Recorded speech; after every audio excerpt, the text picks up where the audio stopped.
Hello guys! Welcome to Daddy Squad YouTube channel. Ayan po, kami ay papunta sa Casa Melissa at nakasakay po kami sa kolong-kolong po ni Ate Edna. Kami po ay makikipag-birthday dahil birthday po ng anak po ng aking pinsan na si Erza Santos. Ayan po, sa puntong po niya, nandyan na po kami sa event place. Siyempre, meron pong dalawang model. Ayan, ang aking pong pamangkin at ang aking anak. O, diba? Ang gaganda nila. O, diba? Ayan, tingnan niyo po ang view. Napakaganda. At napakaganda po ng ayos na event po natin. Ayan, medyo marami na po ang bisita yung dumating. At kahit po sa kalagitnaan ng kainitan is talaga namang tumungo at pumunta ang mga bisita po ni Erza. Ayan po ang aking po panganay. Sumali po siya sa pahabaan ng greetings or ng happy birthday. Siyempre dahil nanalo sa ating boses, ayan siya po ay nanalo. Nasubok niya po ang premyo. Siyempre, hindi lang po siya ang sasali dyan. Meron pong hinamon or lumaban sa kanya. Siyempre, dahil napakadami po ng puntos ng aking anak, kapag na yung puntos po siya dyan, siya na po ang tinanghalian na champion. Max naman. Champion talaga. Ayan. Sinubok po ng aking pamangkin lumaban. Pero, ayun. At least po, sinubok po siya. Next, tinanong po natin kung anong gagawin po ng ating MC. Katapos po ng laro na pahabaan ng pagbati. Ayan guys, pinipilit po yung isa dyan pero ayaw niya dahil nga naman 29 points na yon. So mahirap na pong abutin ang 29 lalo na't kapos ang iyong boses. Ayan, nanalo po ang aking panganay na slime na favorite po ng aking beautiful darling.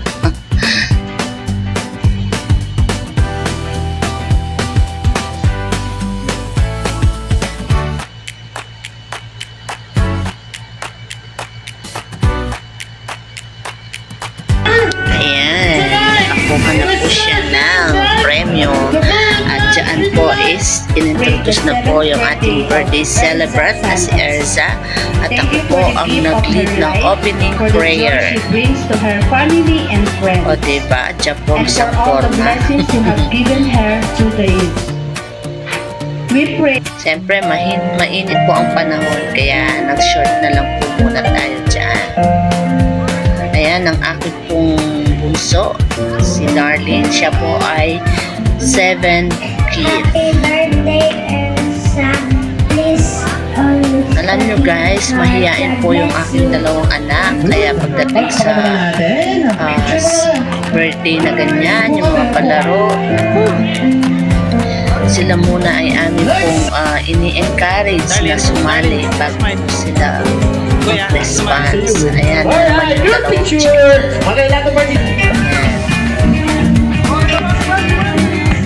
Sa puntong po yan, tapos na po ang 7 gifts.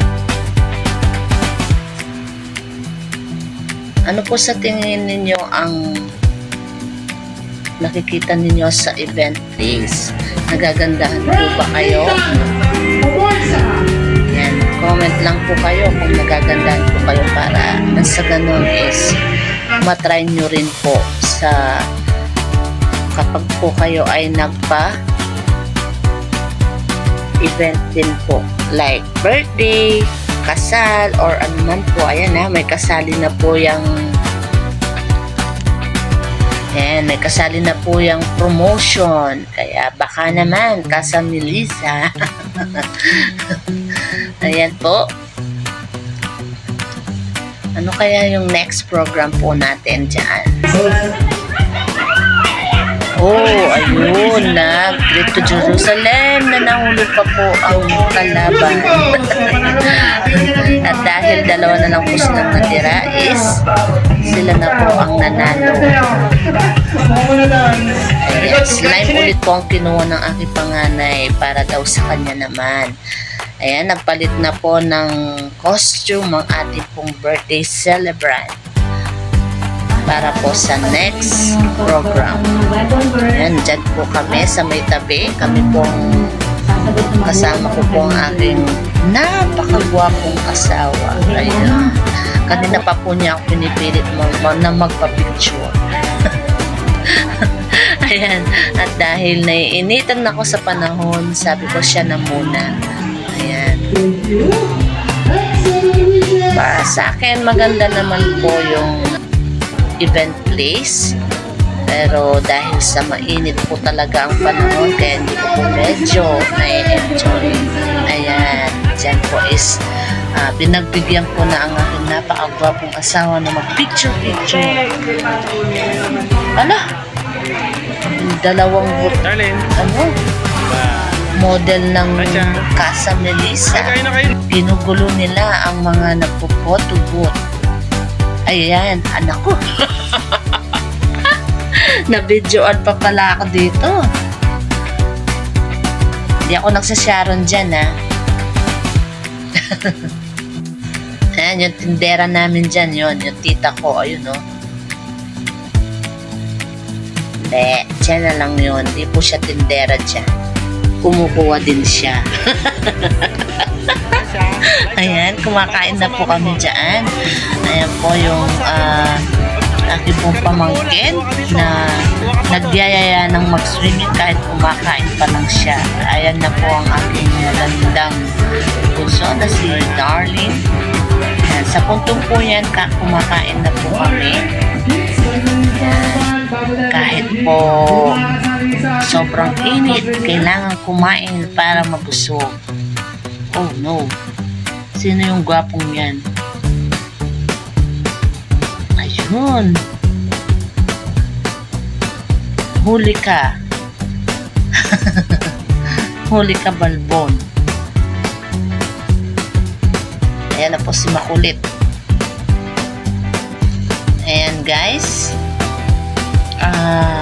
dyan po is ang masasabi po namin sa food is masarap naman.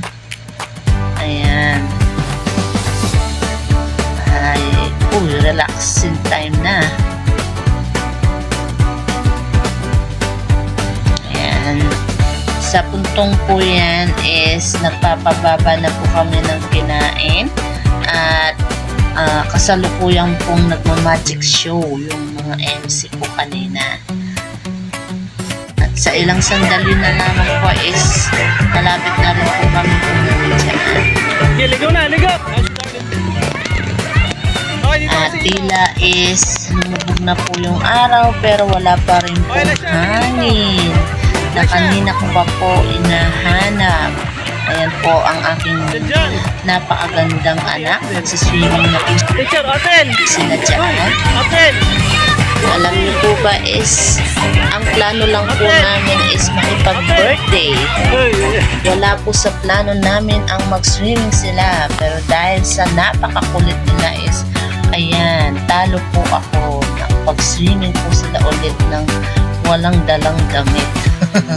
Kami po ay nanghiram lang sa amin pong pamangkin na maraming dala. Ayan, nag-e-enjoy na po sila dyan. Kita nyo naman po. Darlene, smile. Kahit po mainit or init yung tubig ng pool is sige lang. Naman po natin kapag mga bata. Ayan. Simple, napakasimple lang po ng kanilang kaligayahan. Tingin mo na. Otel. Ayan po yung dalawa, napagbigyan. Lapit. O, diba? Ang saya nila, guys. Alexia. Ayan. pinagbigyan po namin po sila, ayan, mga 30 minutes po silang naliligo. Ayan ang aking panganay, ang aking pamangkin, si Oatmeal, si Elisha. Ayan. Ang hirap niyan guys kapag Nakain naman kayo ko eh. papanguhin na namin sila is ayaw pa nila niyan. Oh, dahan-dahan, Darlene. Darlene, dahan-dahan. O diba? O diba? Enjoy sila. Uy. Ayun yung isa, tumalon na guys. Ayan po ang aking kuya.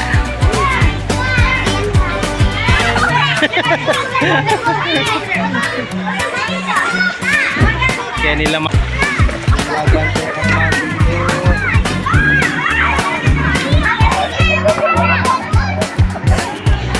Ayan guys, malapit na po silang umahon dyan. Pag sinabi kong ahon, aahon na po yung mga yan. Wala po silang magagawa. Dahil baka kami ay hindi na makauwi. Dahil ang badeo po ay hanggang 9 PM lamang po. Kaya dapat po is makauwi po kami before 9 PM. Guys, sobrang enjoy sila. Nasulit po nila ang araw na ito.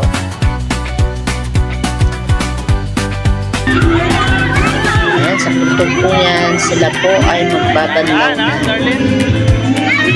Kaya guys, hanggang dito na lamang po. Bye-bye! See you next po sa aming Daddy Squad YouTube channel. Bye guys, and God bless you all.